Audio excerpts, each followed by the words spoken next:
भारत और इंग्लैंड के बीच 5 मैचों की टी20 सीरीज खेली जा रही है, जिसके 2 मैच खेले जा चुके हैं। पहला मैच कोलकाता के ईडन गार्डन में खेला गया, जिसे भारत ने बड़ी ही आसानी से जीत लिया। दूसरे मैच को भी भारत ने बहुत आसानी से जीत लिया, लेकिन इस दोनों मैच में अजय कुछ कॉमन था, तो वो ये था कि हमें मोहम्मद शमी नजर नहीं आए, क्योंकि उम्मीद की जा रही थी कि उन्हें चोट लगी है। चोट लगने के बाद वो स्क्वाड में अब शामिल हुए हैं काफी जद्दोजहद के बाद, लेकिन तब भी उन्हें प्लेइंग 11 में शामिल क्यों नहीं किया जा रहा है। बिल्कुल। देखिए, जब ये सीरीज खेली, मतलब जब ये सीरीज की शुरुआत हुई, तब हमने जो वीडियो शुरुआत में भी बनाए थे उसमें भी हम यही बात कर रहे थे कि मोहम्मद शमी का टीम इंडिया के लिए मतलब बहुत ज़्यादा मतलब इम्पोर्टेंट है वो। ओडीआई वर्ल्ड कप के बाद से वो 2023 के बाद से जो है वो बाहर चल रहे हैं, और उसके बाद से वो जो है मतलब टीम में है लेकिन वो खेल नहीं रहे। तो ये थोड़ा समझ के परे हैं। पहला मुकाबला भी हम जीत गए, हम सीरीज तो जरूर जीत जाएंगे ये वाला ऐसा लगता है, और हो सकता है कि हम 4-1 से ये सीरीज जीते या फिर क्लीन स्वीप भी कर अजय, सकते हैं। चैंपियंस ट्रॉफी बहुत करीब है और मोहम्मद शमी का बहुत बड़ा रोल हमें वहां देखने को मिलने वाला है। लेकिन अगर वो ये मैचेस खेलेंगे ही नहीं, प्लेइंग 11 का वो हिस्सा रहेंगे ही नहीं, तो हमें वहां नुकसान देखने को मिल सकता है ना इसका। बिल्कुल वहां नुकसान होगा, और ये लोगों के मन में डाउट है कि मोहम्मद शमी क्या पूरी तरह से फिट नहीं है, क्योंकि अब अगर, अच्छा मेरे को ये एक चीज और समझ में नहीं आता है कि जैसे पहले मैच के बाद बयान आता है कि भाई मोहम्मद शमी जो है वो टैक्टिकल उसकी वजह से वो बाहर चल रहे हैं, मतलब एक स्ट्रेटेजी के तहत उनको, ये कौन बना रहा है भाई स्ट्रेटेजी? नहीं, जैसे पहला जब मैच खेला गया था, पहले मैच के बाद सूर्य कुमार यादव से ये बात पूछी गई थी कप्तान से, लेकिन उन्होंने बोला कि इसमें सूर्य कुमार यादव कप्तान चाहते थे कि स्पिनर्स वहां पे रोल ज्यादा निभाए, क्योंकि ईडन गार्डन का जो मतलब पिच है वहां पे 30 गेंदबाजों की चलती है और मोहम्मद शमी एक बहुत बड़ा नाम है 30 हम्म। गेंदबाजों में, लेकिन वो नजर नहीं आए। और सूर्य कुमार यादव ने इस पे कहा कि मैं चाहता था कि स्पिनर्स रहें, क्योंकि स्पिनर एक अच्छा रोल निभा रहे हैं, क्योंकि हम टी20 मैच लगातार जीत ही रहे हम्म। हैं। तो इसलिए उन्होंने कहा कि मैं चाहता था कि स्पिनर्स रहे, तेज गेंदबाज थोड़े कम भी रहेंगे तो चलेगा। मेरे को एक बात बताओ रिजू, कि हम्म। मोहम्मद शमी बहुत बड़ा नाम है, मैं मानता हूँ। हम्म। चाहे बॉलर हो या बैट्समैन हो, चाहे कितना भी बड़ा नाम हो, लेकिन अगर वो मैच फिट या मैच के तौर तरीकों में नहीं डलेगा, तो फिर आप एक बड़े टूर्नामेंट में उनसे कैसे उम्मीद कर सकते हो? मैं मानता हूं कि सूर्य कुमार यादव ने कहा कि ज्यादा स्पिनर्स चाहिए। कोलकाता कोलकाता में तो खैर मुझे नहीं समझ में, वो समझ के परे ही था कि कोलकाता में आप कह रहे हो। चलो चेन्नई के चेपॉक में हाँ, तो चलो बिल्कुल। समझ में भी आता है कि आप एक दो एक्स्ट्रा स्पिनर को भी ले जाओगे तो भी समझ में आता है, लेकिन कोलकाता के ईडन गार्डन्स में जहां पर तेज गेंदबाजों को मदद मिलती है, वहां पर मोहम्मद शमी का ना होना। और आप अगर देखेंगे तो अर्शदीप सिंह हो, चाहे कोई भी तेज गेंदबाज हो, उन सब में मुझे ऐसा लगता है कि मोहम्मद शमी का खेलना ज्यादा जरूरी है। चैंपियंस ट्रॉफी में अर्शदीप सिंह प्लेइंग 11 में होंगे नहीं होंगे वो नहीं पता है अभी, लेकिन जसप्रीत बुमराह अगर नहीं होते हैं तो मोहम्मद शमी 100% होंगे, और मोहम्मद शमी पर बहुत उम्मीदें दारोमदार रहेगा। अर्शदीप सिंह अच्छा कर रहे हैं, लेकिन मुझे ऐसा लगता है कि मोहम्मद शमी को खिलाना चाहिए। अब तीसरा टी20 मुकाबला जो खेला जाएगा उसमें देखने वाली बात होगी कि वो होते हैं नहीं होते। वही मैं भी थोड़ी देर पहले जैसे कह रहा था कि कौन बना रहा है स्ट्रेटेजी। आप कह रहे हो कि आपको एक टैक्टिकल मतलब आपकी ये रणनीति है कि आप मोहम्मद शमी को आराम दे रहे हो। क्यों दे रहे हो भाई? अगर आराम दिया जाएगा तो फिर वो तो बंदा खेल ही नहीं पाएगा ना। प्रैक्टिस तो चाहिए ही, रेगुलर चाहिए और प्रैक्टिस। और एक बात बताओ रिजू, मतलब अब ये सवाल भी लोगों के मन में आ रहा है कि क्या पूरी तरह से फिट नहीं है? अगर वो बंदा पूरी तरह फिट नहीं है तो फिर डोमेस्टिक में कैसे परफॉर्म किया?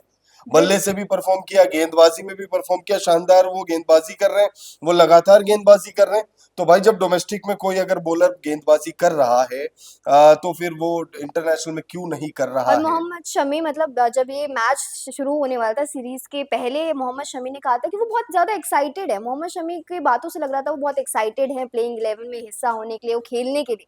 लेकिन उन्हें प्लेइंग 11 में रखा ही नहीं जा रहा। 2 मैच खेले जा चुके हैं, तो अब ऐसे क्या होगा? मतलब मोहम्मद शमी, ये जैसे आपने बोला कि रणनीति राजनीति, क्योंकि नहीं, रणनीति का वर्ड सूर्य कुमार यादव ने यूज किया था कि रणनीति है ये, कि हम चाहते हैं कि स्पिनर्स रहे, फास्ट बॉलर्स को थोड़ा आराम दिया जाए। लेकिन अगर यहाँ आराम दिया जा सके, क्योंकि हमारे लिए जरूरी इंडिया वर्सेस इंग्लैंड नहीं है, हमारे लिए जरूरी है चैंपियंस ट्रॉफी, आईसीसी का चैंपियंस ट्रॉफी ज्यादा जरूरी है। अगर मोहम्मद शमी को यहाँ खिलाया ही नहीं जाएगा, और वही बात हुई थी कि जसप्रीत बुमराह भी थोड़े अभी फिट नहीं है, क्या पता वो भी चैंपियंस ट्रॉफी में, हालांकि वो स्क्वाड का हिस्सा है, लेकिन वो क्या पता चैंपियंस ट्रॉफी में ना खेले, हम्म। क्योंकि उन्हें दिक्कत चल रही है इस वक्त। लेकिन अगर चैंपियंस ट्रॉफी में जसप्रीत बुमराह नहीं खेलते हैं तो यहाँ बड़ा रोल मोहम्मद शमी का देखने को मिलेगा। बिल्कुल, मोहम्मद शमी अगर जसप्रीत बुमराह नहीं होते रिजू, तो फिर 100% जो है मोहम्मद शमी पर बहुत ज़्यादा लोड पड़ेगा। और अगर वो अभी ये 5 मैचों की टी20 सीरीज़ जिसमें से 2 मुकाबले निकल गए, अब 3 मुकाबले बचे हैं। इन 3 मुकाबलों में मुझे पता नहीं क्यों ऐसा लग रहा है कि अगर वो तीसरा मुकाबला नहीं खेलते तो फिर वो बाकी 2 बचे टी20 भी वो नहीं खुद खेलेंगे। भी एक वो होता है खुद कि भी क्यों हाँ, खेले, हाँ, वो जब आप नहीं मुझे खेलेंगे रख और ही वो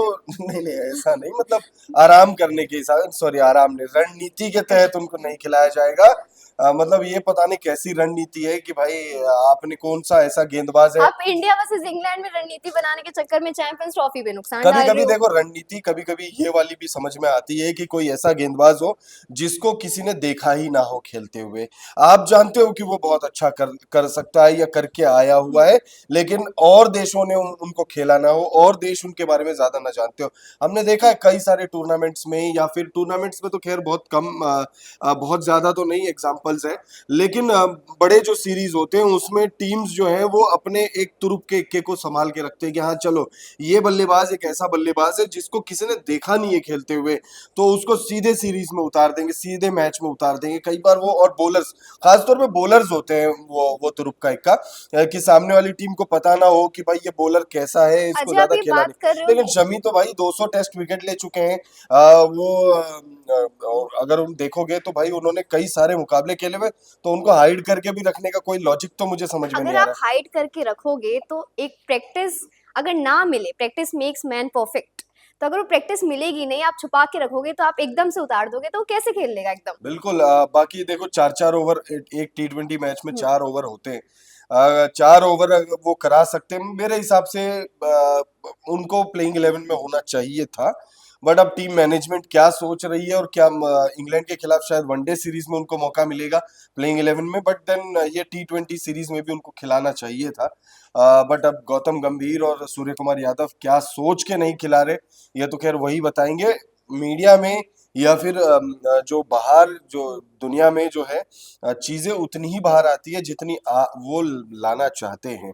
एग्जैक्ट सारी चीजें नहीं लाते। हो सकता है कि मोहम्मद शमी प्रैक्टिस सेशन के दौरान हल्का फुल्का उनको वापस से इंजरी हो गई हो, वो उसे बाहर नहीं लाना चाहते हैं, फिर वो पैनिक सिचुएशन क्रिएट होगा।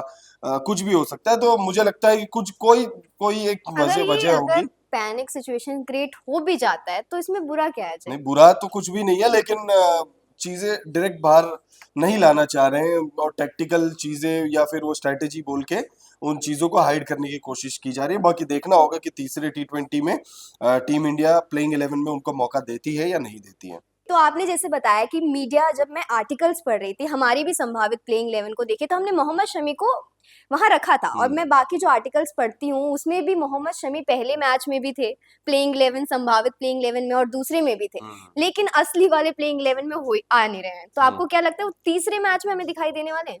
हाँ, वो तीसरे मैच में अब क्या स्ट्रेटेजी है वो मुझे नहीं समझ में आ रहा है। अगर वो मुझे एक बार पता चल जाए कि स्ट्रेटेजी क्या है, तब तो मैं बोल भी सकता हूँ कि स्काई वो की तो होंगे या नहीं। रणनीति है ही कि वो स्पिनर्स को लेके जाना चाहते हैं आगे। देखिए, मुझे मुझे यही रणनीति तो समझ में नहीं आ रही है कि वो क्या सोच के एग्जैक्टली उनको नहीं खिला रहे हैं। अब देखिए, पहला मुकाबला जो था वो तेज गेंदबाजों के मददगार पिच पर था। हम्म। अब दूसरा जो चेन्नई था, वो चेन्नई आपका स्पिनर फ्रेंडली पिच हो गई। राजकोट में तेज गेंदबाजों को ठीक ठाक मदद मिलती है, तो फिर भाई मौका मिलना तो चाहिए। ऐसे में करते हैं इंतजार, देखते हैं मोहम्मद शमी को मौका मिलेगा या नहीं। इस वक्त के लिए सिर्फ इतना ही, देखते रहिए टीएनपी स्पोर्ट्स।